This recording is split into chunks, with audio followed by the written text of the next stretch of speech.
But இதெல்லாம் வந்துட்டு like இவ்வளோ விஷயங்கள் நான் பண்ணுறேன் அப்படிங்கிறது காட்டுறது வந்துட்டு சில பேர் சொல்லுவாங்கல்ல, வெறும் அட்டென்ஷன் சீக்கிங்காக தான் அது அவன் பண்ணுறான், இல்லை வேற எதுக்கும் பண்ணுறது கிடையாது.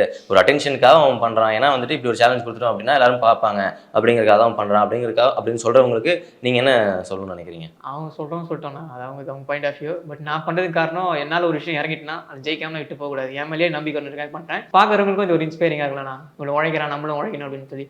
ஒரு சின்ன தம்பி நான் சொன்னேன் ஆரி ப்ரோ அப்படின்னு சொல்லி, அவர் வந்து பாண்டா தான் படிக்கிறாரு. அவர் டெலிவரி தான் பண்ணுறது. மேக்ஸிமம் சேனலை சப்ஸ்கிரைப் பண்ணி வச்சுக்கலாம். மேக்ஸிமம் டெலிவரி ஆகி தான் எங்கே போனால் ப்ரோ உங்கள்கிட்ட யூடியூப்ல பார்த்துருங்க, கை கொடுங்க அப்படின்லாம் சொல்லுவாங்க. ஃபோட்டோலாம் எடுத்துட்டு போவாங்க நம்ம வீட்டுலாம். எனக்கு ரொம்ப பெருமையாக இருக்கும். ஒரு சின்ன தம்பி பாண்டா தான் படிக்கிறாரு.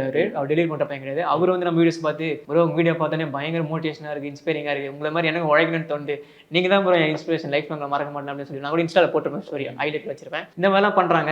சரி நம்ம எல்லாம் முடிஞ்சது இதை பண்ணால் நிறைய பேருக்கு உழைக்கணுன்ற ஒரு விரியும் வரும். அதுதானா கான்செப்ட். அதுக்காக தான் பண்ணிட்டு இருக்கேன். மெயின் கான்செப்ட் சொல்கிறவங்க அவங்க சொல்லிட்டு போகிறேன்.